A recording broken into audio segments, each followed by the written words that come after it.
Okay na, we can start.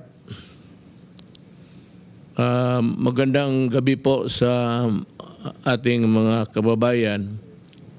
We are here in Davao and this is a program which I communicate with the people and convey to them what government is doing. Sa ngayon, I think it would be good to listen to yung tao na magbigay ng clearance sa mga bakuna para magamit sa mga gamit ng mga doktor o medical people para sa injection. Ang reklamo kasi ng mga tao, lumipad siya dito sa Davao because I wanted him to explain to you tonight kung bakit natagalan and how long would the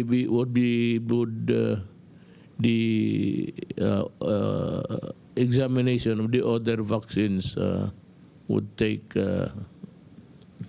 how long it would take the EU office to clear them. You have the floor, Tony Domingo. Yes, sir. Sir, doktor po ako. Meron po akong presentation na maikli, 10 slides. Can we have the PowerPoint on the updates po ng mga nag-apply po sa atin ng EUA? Yun po kasi ngayon, up to now, wala pa pong fully developed vaccine sa buong mundo. Next slide, please. All vaccines po are still in phase 3. Doon po sa kulay pink. Usually, pag na-complete po yung phase 3, tsaka nagpapa-register. So yung registration po ng vaccines na full commercial marketing authorization, baka po at the earliest would be late end of the year hanggang early next year. So countries now are giving what we call emergency use authorizations, meaning in the middle of the phase 3 trials, if we have enough data, we allow it to be used in the public programs. Next slide, please. Ito po yung binigyan nyo ng kapangyarihan ng FDA noong December 1 to issue what we call the emergency use authorization for vaccines and drugs against COVID-19. Next slide, please. So ang ginawa po namin, pinaiksi po namin yung proseso. Dati po ang approval po ng vaccine sa Pilipinas, itong sa kaliwa, 6 months to 1 year. But now we've decreased it, especially kung meron na po siyang approval ng WHO or what we call stringent regulatory authorities like US FDA, tsaka UK. Pag binigay po nila yung submissions doon, tsaka yung mga evaluation doon, we're able to do it in 21 days. Next slide, please. So nag-start po ang application natin noong December 15, doon po nag-start. And we only give the EUA if we have the following conditions. Ito po yung nakalagay sa executive order natin. Number 1, based on the data available at hand, it must show that it is reasonable to believe that the vaccine is effective, may be effective against COVID-19. Second, the known and potential benefits must outweigh the risk. Ibig sabihin po, yung una, efficacy, yung pangalawa, safety. Dapat wala pong any specific or significant safety issue. And third, there must be no approved alternative. Wala pang bakuna na registered. At so far, wala pa naman po talaga. Next slide, please. So it also in the EO, it says that the FDA must create an expert panel, and we have experts po na mga immunologist, allergologist, virologist, epidemiologist, looking at the safety and efficacy data of the vaccine. And then they give the report to me with their recommendations. Next slide. So ito po ang ginagawa natin. Nung pagtanggap po natin ng application, hinahati po natin yan into 2. The first one, for the safety and efficacy, the clinical trial data, we give it to the experts. Titingnan po nila. Pag meron po talagang safety issue na nakakatakot, wala na agad yan, stop na agad yan. Pero kung maganda naman yung safety, yung efficacy naman po ang titingnan if it's going to be useful. And then the other half of the submission, yun pong regards the quality, the manufacturing, the stability, the labeling, yung pong mga product information. Sa mga regulator po natin sa FDA yan. Kasi kailangan tingnan natin na yung pina-approve sa WHO, it's exactly the same product that they will be supplying to us. Hindi po kasi pwede na ibang factory o iba yung bote. Kailangan kung ano po yung pina-approve sa US FDA halimbawa, or do sa country nila, yun din ang dadalhin sa atin. And then once the two groups have then made their recommendations, they submit it to my office. And we make a final decision within 1 to 2 days. Slide 7. Slide Yes, we 7. continue. You continue with that. These are the things that we should understand. Tayo dito. Yes, sir. But not for the public. Opo, sir. Mamaya, sir, i-explain ko po, sir, sa slide number 7. Sir, kung titingnan po, pakibalik. Kung titingnan po natin, sir, more or less 180 million na po yung, kasi ang data po nito is February 12. More than 180 million doses na po administered as of this date, with 6 million doses administered daily worldwide po, sir.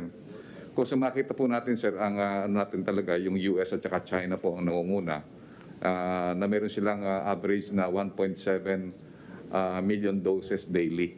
At nakikita po natin yung ating mga ibang countries, more than 20 countries. Nakita natin medyo mababa pa rin po yung kanilang uptake ng doses. The next slide. Sir, ang magandang balita, sir, based on the global data, yung anim na approved na vaccine ay meron na po silang kapasidad na more or less 10 meron na po silang more or less na 10 billion na vaccine. At the same time, yung merong trial data ng phase 3, Novavax at saka po yung J&J, may additional capacity na another 3.2 billion. So, more or less, meron po tayong total na 13.2 billion na capacity for 2021. Pero sinasabi nga po natin sa first quarter, second quarter, makakahirapan po rin tayo dahil kasi yung karamihan ng mga Western vaccine ay ginagamit po ng mga taga-Europe at saka sa Amerika po. So kung titingnan po natin, 7.8 billion ano po tayo, world population. Sa population po niyan is 5.5 ang adult. And then willing adult is more or less 4.0. So kung titingnan po natin yung supply and demand sa 2021, may possibility po natin na talaga yung ating vaccination program ay makakaya po natin sa 2021. Next slide please. Yung ating yung preparation natin, nagkaroon na po tayo ng meeting sa 16 cities ng LGU at bukas nga po sa Davao City po tayo magmi-meeting para ma-check po natin ang preparation ng Davao City. Just in case na yung COVAX darating, magkakaroon po tayo ng tinatawag na vaccination po dito. Next slide please. Nagkaroon po tayo ng simulation sa darating na 117,000 na vaccine ng COVAX. At yung Bureau of Customs po, sir, sumunod po sa inyong directive na 0 minutes po sila. Actually, from the aircraft, diretso po kaagad dun sa refrigerated van. So ang ginawa lang po chinek lang kung ilan ang bilang, but they never intervene doon sa sa packaging. So sumunod po, nandun kasama po namin si General Guerrero, nandun din po si Secretary Tugade, si Secretary Lorenzana, at saka si Secretary Duque. Nagkaroon po kami ng simulation. Maganda po yung naging result ng simulation at we have a lesser minutes sa mga ginawa po natin na simulation. So, as far as we are concerned, tayo dito sa gobyerno, itong flow ng how the vaccines would be imported and doon sa finally sa storage, wala nang monkey wrench. Wala na po, sir. Medyo po tayo, sir. Okay po tayo, sir. Lalo na po yung from the airport going to the storage. Nakuha po natin yung timing na napakababa po. At saka ang kagandahan nga po yung sa clearance sa custom, pre-clearing na po ang ginawa po. Sumunod po sa utos niyo po na talagang wala pong time na makukonsumo doon sa custom clearing. So 0 minutes po sila. So tiningnan lang nila ang boxes, binilang po nila, and then ano po kagad, naikarga po kagad sa refrigerated van. So maganda po lahat ang execution. Actually, if I may say something about the customs, alam naman nila kung alam yan. That's why we are there, because nandiyan na yung bakuna. And there's really no need to tarry a minute longer in releasing the cargos. Kasi alam naman nila bakuna yan. And, you know, it is very important that they should be stored immediately upon ma-deplane yung mga bakuna. Wala ka nang nakitang problema dyan sa ano? Meron pa po kami nakikita po sa internal po natin, lalo na po yung sa storage. Ang gagawin po natin ng paraan. So we are having another rehearsal internally. So yun po ang gagawin po namin, Mr. President. But all of the process ng simulation from the airport going to the warehouse, okay na po siya. Matanong kita, itong ang problema na lang is nandito sa atin. Is there a problem within us that we have to surmount? Yun na lang, very limited na po sa logistics. Nag-usap na po kami ng Secretary Duque, and then may ginagawa na po kami ng emergency procurement po. And I ask you again, I asked this last time. Are we sure that we have the storage? Sir, yung nga po sir natin, just in case na magkaroon po tayo ng influx, malaki po ang storage natin sa ating mga third party provider. Yung sa ating sa RITM, may mga limitation hanggang ano po yun, more or less 1 million lang po ang kaya sa Pfizer, and then sa Moderna, very limited. And marami po siyang vaccine na 2 to 8 dahil po meron po tayong ongoing vaccination po ngayon. So ang po namin, magkaroon po ng third-party storage. Mamaya po iyan po ni Secretary Duque. So ang po natin, at least magkaroon po tayo ng mga third-party provider na kaya po hanggang Davao at saka hanggang Cebu. Okay. Meron po tayo sa third party. At saka po nag-usap na po kami ng World Bank na i-charge po nila yung third party provider kasama po ng vaccine. For example, kung ang Pfizer is kunyari po $10 at ang service provider is more or less $1, isasama na po yun, i-approve na po yung loan, kasama na po yung service provider end-to-end para wala na po tayong problema. So pagka nagbili tayo ng vaccine, yung mga vaccine maker, meron po silang third-party provider. For example, Novavax, Unilab po ang kanilang napili. So end-to-end po ang service po noon. It would be safe to say that for the month of January, wala pa tayong, we cannot start vaccinating people. Not yet. Sir, hindi po tayo nagsimula noong January dahil ang po natin talaga na darating po yung more or less mga 1 million to 3 million po po natin sa March at saka po yung February ay yung po COVAX at saka po yung Sinovac.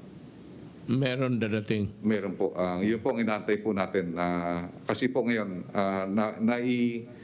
accomplish na po natin yung ating tinatawag na documentation.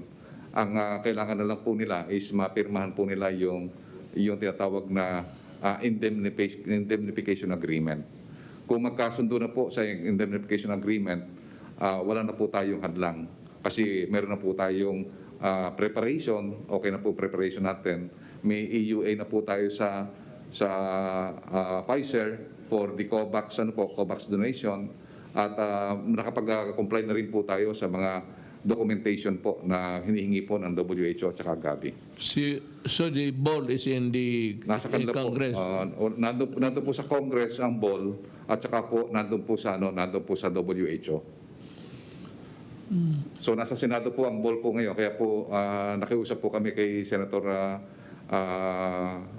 Tito Soto at saka po kay SPG na talagang mauna po talaga yung, yung indemnification clause at saka po yung LGU approval po na, ng Advanced Market Commitment, yung dalawa po na yun.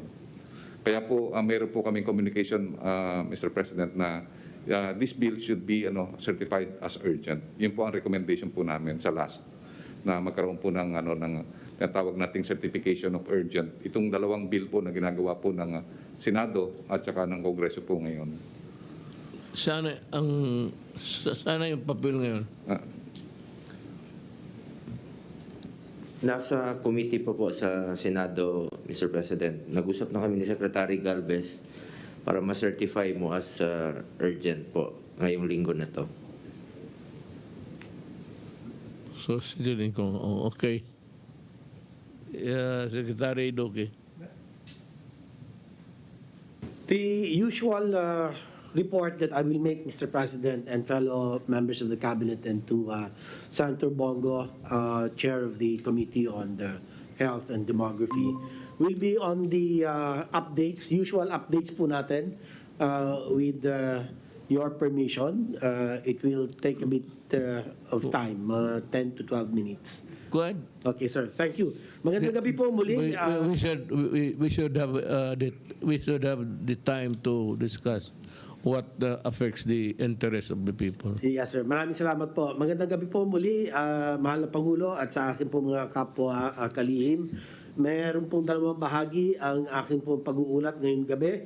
Unang-una po yung atin COVID-19 situationer, at ang pangalawa po ay ang updates on the whole genomic sequencing na ginawa po ng ating Philippine Genome Center ng UP, ang ating pong National Institutes of Health, and also the Research Institute for Tropical Medicine. Ito po, next slide. Sunod nga yung yan. Okay.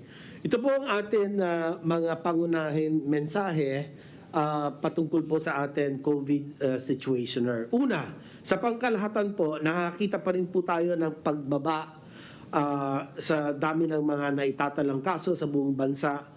Ngunit may mga rehiyon tulad ng Region 7 at Caraga na nagpapakita ng patuloy na pagtaas. 8 lungsod naman sa NCR na nagpapakita rin ng pagtaas ng mga kaso. Ikalawang mensahe po para sa ating healthcare utilization rate. Lahat ng rehiyon ay nasa safe zone. Ngunit kung bababa sa panlalawigan o panglungsod na level, may mga iilang lalawigan at lungsod ang nananatiling nasa moderate hanggang critical risk level. At ang ikatlo po, kinakailangan ang agresibong pagpapatupad ng atin na response strategies upang masugpo ang pagkalat ng mga tinututukang variants sa mga areas of concern. Next slide, please. Ngayon pong ika-16 ng Pebrero, may nadagdag na 1,685 na bagong kaso. So ang pangkalahatan na kaso po ngayon, araw, ay umabot na ng 550,860 confirmed cases. At out of these, meron pong 27,588 currently admitted or isolated. At sila po ang may mga sakit, at ang katumbas po nito ay 4.72%. Doon naman sa recovery sa bandang kanan po, Mr. President, ay meron tayong 511,755 who have recovered, cases that have recovered, and accounts for 93%, more or less. Sa mga pumanaw naman, ang ating pong case fatality rate as at 2.09%, 11,517 po ang ating pangkalahatan bilang sa ngayon. Ang mga nakakalungkot po na mga pumanaw, as a percentage po of the total confirmed cases, siya po ay 2.09%. Doon naman sa mga active cases, yung asymptomatic, mild or moderate ay 26,043 ang mga kaso, equivalent to about 94.4%. At ang severe or critical cases ay asa 1,545, equivalent to 5.6%. Patuloy po pakikipag-ugnayan natin sa iba't ibang rehiyon upang magkaroon tayo ng sapat na representasyon ng mga sample sa buong bansa at maging malinaw sa atin kung ito bang mga dumadaming kaso bunsod ba ng mga bagong variants na ito. Pero sa ngayon, hindi pa po conclusive ang findings. So ito na lang po ang aking pong pinakahuling ulat, Mr. President, patungkol po sa ating COVID-19 situationer at handa po akong sumagot na po sa mga katanungan. Maraming salamat po, Ginoong Pangulo. Salamat, sir, sa report ninyo. Anybody else? Kung wala na, let's proceed to ito. This is not really a part of the program about COVID, but since we have started the practice of naming government officials who are or were terminated sa gobyerno, yung mga malaking opisyal. So we begin with Edita Abdun, Division Manager, National Irrigation Administration, NIA, sa ng Bukidnon. Gross neglect of duty, dismissal ang binigay sa kanya ng ombudsman. Adelina Kalonge, administrative head, finance head ng Bukidnon, MIA. Leonola Tenestrante, principal engineer ng NIA, Bukidnon, dismissal sa serbisyo. Ito si Steve Dikdikan, General Manager, Mactan Cebu International Airport Authority, Department of Transportation. Grave misconduct, gross neglect of duty, at conduct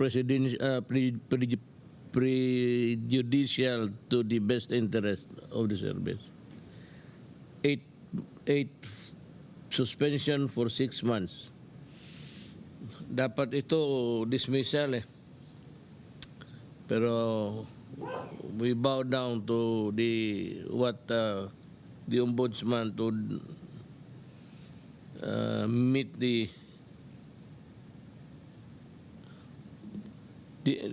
Jesus Datuon, Division Manager, Antique, Provincial Office, NIA Region 2. Itong technical malversation of public funds, bagay. Ito yung mga malalaking opisyal na terminate at na-suspended. Ngayon dito tayo makababayan ko sa ating short talk. We are trying our best. Narinig naman ninyo si Secretary Galvez that we are in the process of really working towards the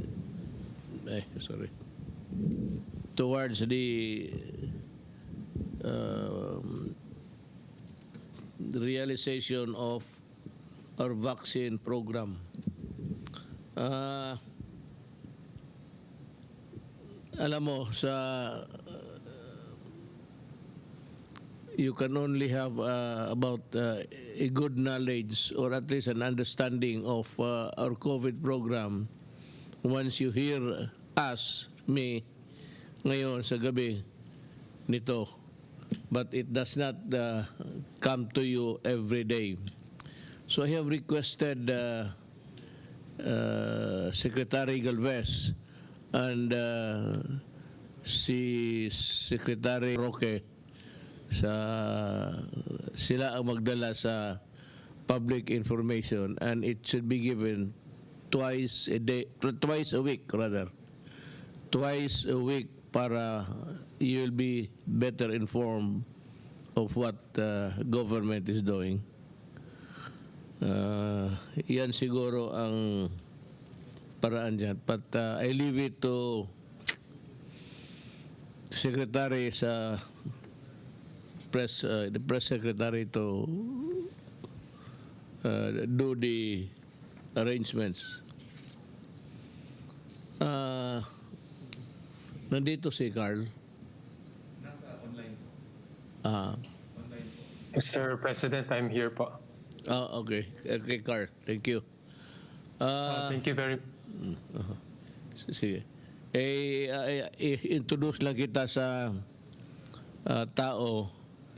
Ngayong gabi nandito si Carl Chua to give us the update on ito yung acting NEDA General Director General ng NEDA. He is the guy who's in charge of at least giving the effort to ano ang ating ekonomiya, mga maabot natin ang mga ating objectives sa ating governance. He will continue to has been giving us the update, but he will still continue now para malaman mo. Carl, are you articulate sa Tagalog, Binakilar? yes po. Opo, itatagalog ko po yung aking presentation. Itagalog mo lang yung presentation mo. So you go ahead. You have the floor. Thank you very much, Mr. President. Mag-share lang po ako ng slides, sandali po.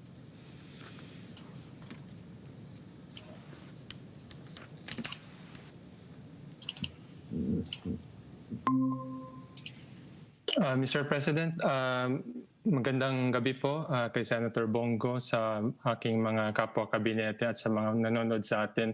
Yung aking ibabahagi, yung kailangan po natin mag-shift sana sa lalong madaling panahon to MGCQ for the entire Philippines. Sana starting March 1, 2021 para i-address po yung hunger or yung mataas na antas ng mga Pilipino po na nagugutom.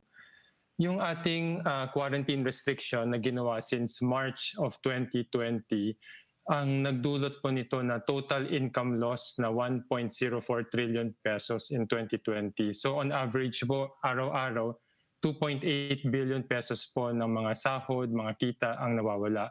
On average po, ang annual income loss ng isang manggagawa ay 23,000 pesos per worker. However, alam po natin yung ibang sector po hindi po pinapayagan na mag-operate under yung ating community quarantine. At yung iba po nawala na ng trabaho. Kaya yung ibang workers po, mas malaki po ang tama sa kanilang sahod, sa kanilang kita at sa kanilang mga kabuhayan. So ang recommendation po namin ay dapat i-balance po natin. Meron pong nakitang kami survey na ginawa po ng Pulse Asia. Yung September, sabi po ng taong bayan, 39% need say that we should balance both the economy and the control of the virus. Pero yung November, yung tumaas po yung hunger rate, 73% na ang nagsasabi na we have to balance the opening of the economy and the control of the virus. So hindi po naman natin sinasabi na ibukas lang natin yung ekonomiya at wag na nating pakialaman yung COVID cases. Kailangan po natin both At nakita po natin na nagbukas po tayo last October at yung dumaan po yung Christmas vacation, hindi po naman umakyat yung COVID cases. In my concluding slide po, sa IATF meeting last Thursday, we presented the following recommendations which was approved by the IATF, and we hope for your approval also on the following. So given progress on the health side, and no spike in COVID-19 cases from the reopening of the economy last October and the year-end holiday, ang recommendation po namin, number one, we further open the economy to MGCQ for the entire Philippines, especially NCR, starting March 21. And the main reason is gusto na po natin ma-mitigate or mabawasan yung sickness, hunger, poverty, job, and income loss that are arising from non-COVID cases. At kung kailangan, gumamit po tayo ng localized lockdown sa barangay or municipal level to address the local spread of the virus. Yung pangatlo po naman, nakita po namin na kulang po yung public transport natin. So we propose with proper safeguards, i-further expand po natin yung public transport from 50% towards 75% para mas marami po yung makabalik sa kanilang trabaho. Pangalawa po, to complement public transport with active transport support. Ito po yung tulad ng bike lanes kasi marami na pong Pilipino yung nag-shift to biking to work or to avail of their basic commodities when they buy goods. And finally, nakita po namin na kulang po yung inter-province bus operation natin. Marami pong mga manggagawa yung nag-ECQ, bumalik po sila sa probinsya. Ngayon po, hindi po sila makabalik na ganap sa kanilang trabaho. At yung pang-apat po, yung expand the age group allowed to go out. Of course, with safeguards din po. Yung letter A po, yung na-approve niyo na po dati na to conduct pilot face-to-face schooling in the low-risk areas, we are proposing, Mr. President, i-resume natin because nakita po natin na yung COVID cases at yung UK variant ay nakokontrol po natin. Yung pangalawa, and this is subject po to our discussion with the NCR mayors, is to gradually expand the age group allowed to go out. Ngayon po kasi 15 to 65 lang yung pwedeng lumabas.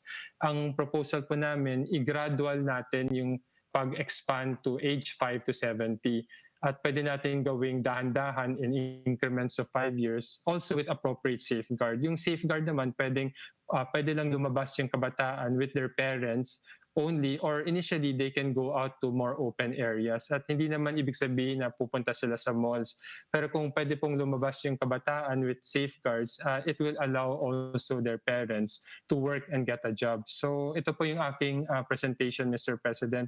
At yung conclusion po nito ay kailangan po nating ibalanse yung pagtulong natin sa mga na-infect ng COVID compared also to those who are experiencing hunger na mataas na talaga sa NCR. Kaya po natin kailangan i-further open yung ating economy. So maraming salamat po. Salamat, Secretary Chua.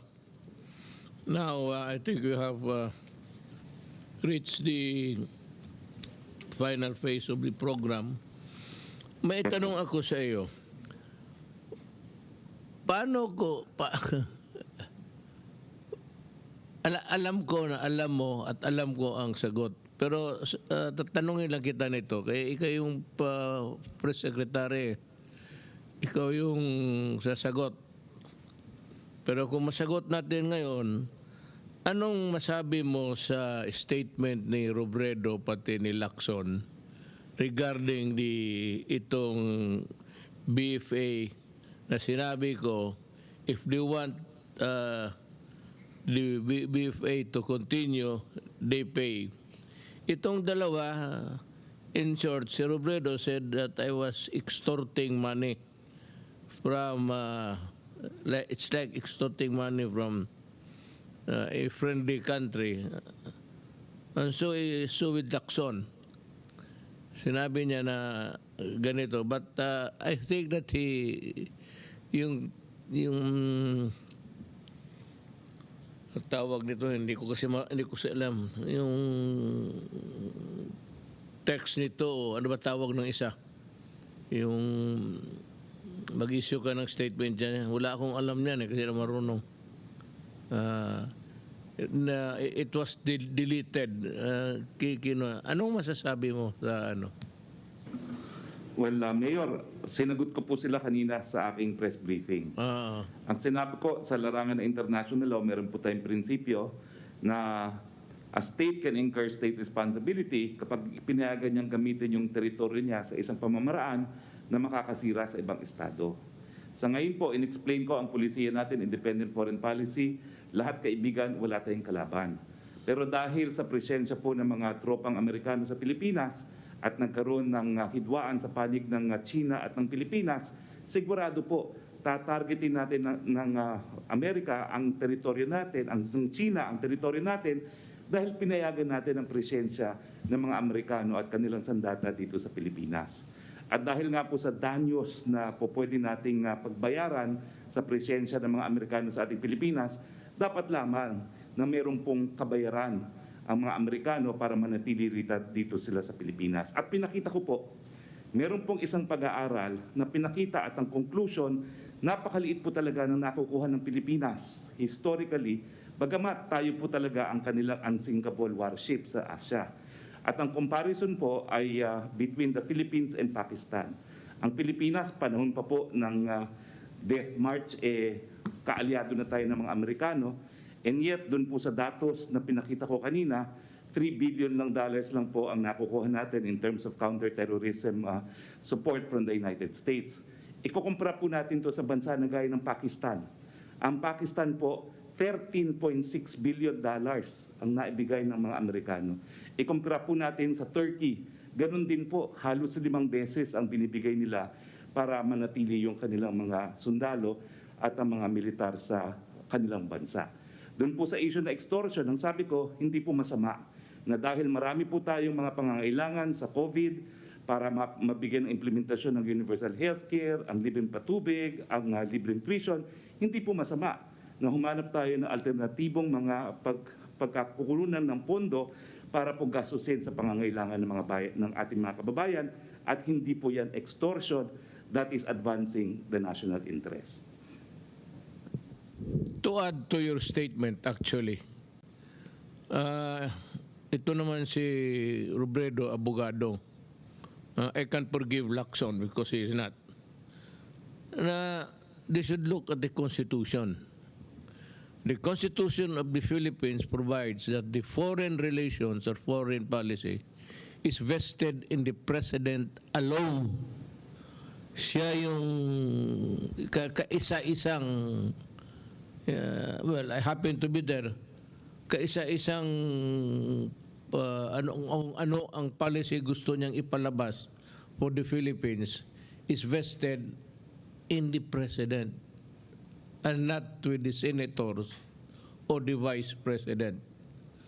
So, at least, yung sabi nila na extortion, well, I can forgive Robredo. Every time she opens her mouth, talagang when she forgets that she's a lawyer, and being a lawyer, she should know that the Constitution says that I mean, that is my function. It is not their function.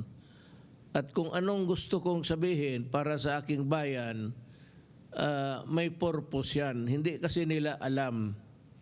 Na alam ko noon na meron tayong binili na armas sa Amerika, it took them years to deliver.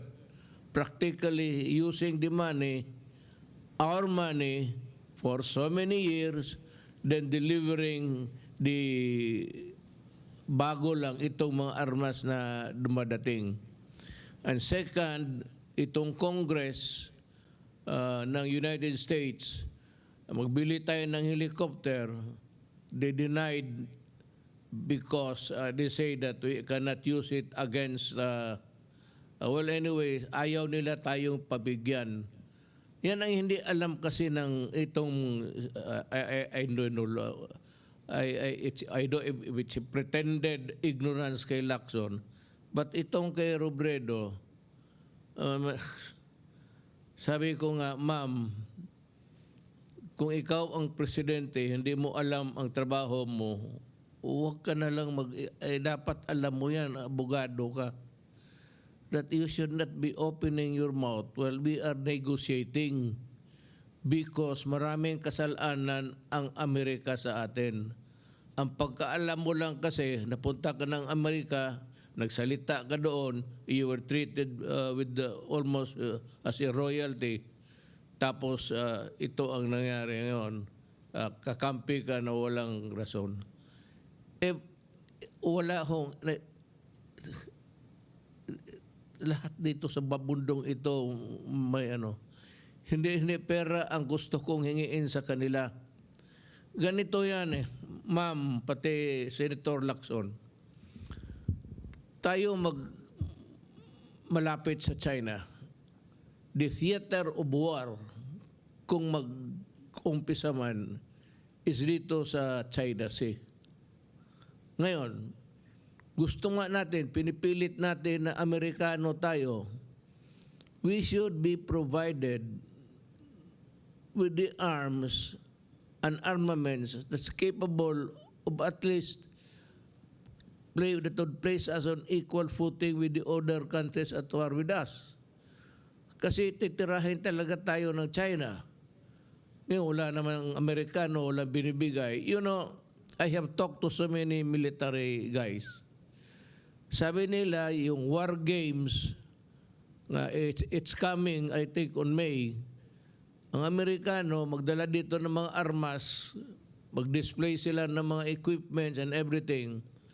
Tapos, ng war games, dinadala nila doon sa, tinuturuan nila ang Pilipino paano gumamit during the war games, and then after that, they go home and bring back their equipment. So, nandyan alam ni General Lorenzana yan. Yan ang lamentations ng Pilipino. Yan ang hindi alam ni Robredo. Ang pagkaalam kasi ni Robredo, parang we are nothing wrong with America and the Philippines. Hindi niya alam na kaya ikaw, ma'am, I'm sorry to say, you are not really qualified to run for president. You do not know your role in this government. Yung foreign relations with other countries is vested on the president alone. Kaya hindi mo alam kung mga pangyayari nung una, antecedent or precedent, na may ginagawa itong mga Amerikano parang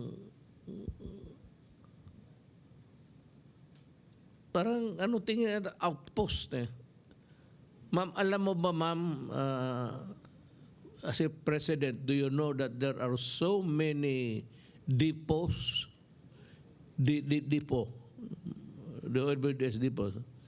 Maraming mga armas dito na nakalagay sa Pilipinas ang Amerika.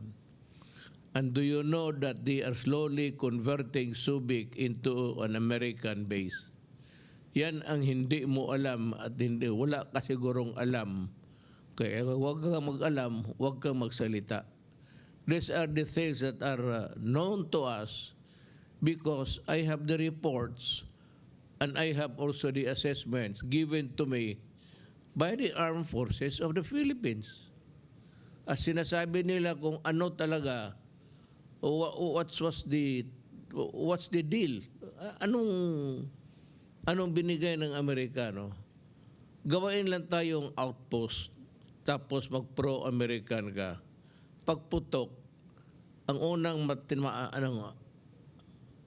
siguro, tanungin kita, kung magsagot ka ngayon, ang unang matamaan kung magkagera ang Amerikano pati Philippines? Alam mo? Kung hindi mo alam, sabihin ko sa iyo, the meltdown will start in Palawan. It's the province that's facing the Spratly and everything there. Kaya hindi mo lang alam, in a worst case scenario, kung may isang gago dyan na magpaputok ng isang rocket, gulo na yan. and the Philippines invariably would be drawn into the vortex of a conflict that is called war. Ngayon, ang mga stations ng Amerikano, tinanggal nga natin yung basis agreement. I would like to read sa necrological services ni Siga. Statement niya why he voted to oust America from the bases. Dapat ito, Bicolano yun si Siga eh.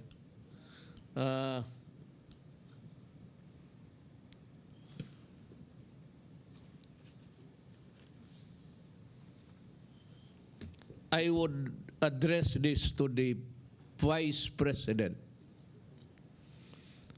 Excerpt from the speech of the late Senator Vic Ziga during the Senate voting on the U.S. Bases Treaty on September 16, 1991. He said, and I quote, "I refuse to ride on the crest of a fleeting popularity. I refuse to be deceived by fancy rhetoric and cheap propaganda. I refuse to sacrifice our national interest in exchange for a bundle of vague promises. Rather, Mr. President, I choose to continue to work for what I believe is right and just for our country. I therefore submit my action to the lasting judgment of history with my conscience and firm conviction as my cause. I vote to the non-concurrence and no, a conscientious no to the treaty." Taga Bicol yun, ma'am, at baka may, it says or wala kang alam, sabihin mo lang na extortion. How can you say extortion? Nakaraming utang ng Amerikano sa atin, hindi pa tayo nabayaran, tapos sabihin mo extortion. May kinakabahan ako if by chance mapresidente ka. Medyo ako, basta pagka retired na ako dyan, kung presidente ka. I said, if by unfortunate chance you become the president, please study more. I think that you need a refresher course sa law. That is my advice to you. You do not use this word, mga extortion, when we say you pay. Dapat talaga magbayad. Ang tingin mo sa, ano ito? Tingin mo sa Pilipinas, koloni ng Amerika? Basta libre na lang lahat. Lahat ba? Tayo, kung may ano, bayad tayo. And we are at the mercy of the Americans, whatever they say. That visiting forces agreement may or may not continue depending on how the Americans would behave towards us. Hindi sabihin na pag sinabi nila, sige, yun na kaagad. I think you should, if I were you, kung hindi ka manalo, you migrate to America and become an American citizen. And you can freely use the word extortion. How can that be extortion when you ask for a payment? Extortion. Maningil ka para sa bayan mo, extortion. The statement of Senator Siga during at that time,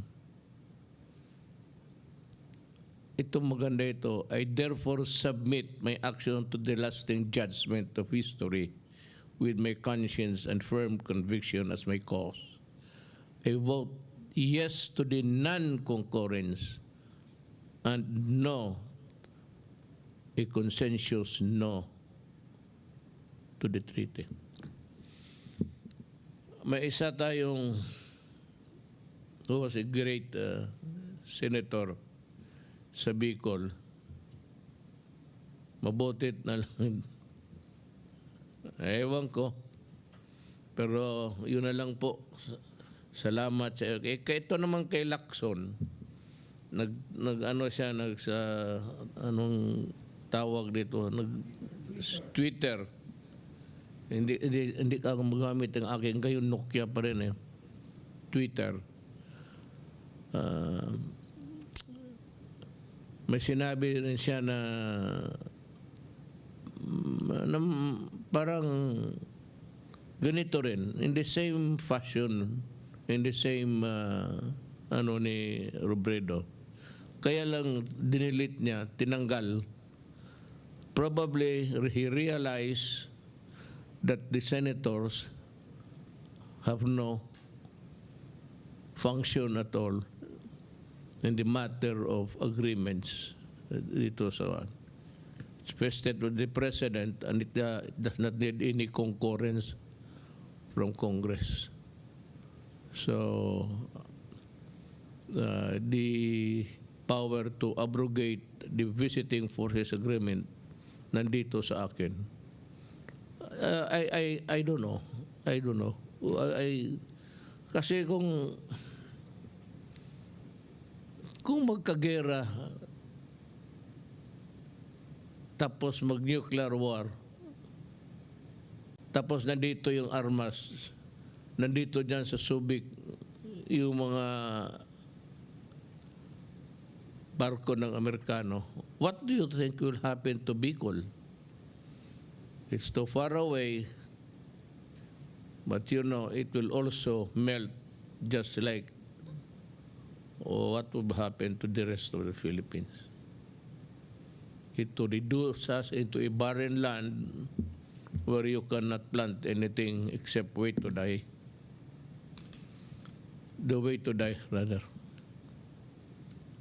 Alam na, ano siguro si Lacson na alam niya na tinanggal niya. Pero ito sabihin ko kay Ping, you have been a very cunning and sa mga statement mo. Yung pa-slide mo sa mga sabihin ko sa iyo, and so many other things in the past where you were wrong, bihin ko sa iyo na you have nothing to do with this. I may accept your comments, but please use it in a way, total hindi naman ito use your use a language that will promote your person, your human being. Hindi yung basta-basta ka na lang mag-post-post dyan tapos without really finding out whether you are a part of it or not. Telling you are not. So next time, consult a lawyer in your office. And to the Filipino people, maraming salamat po.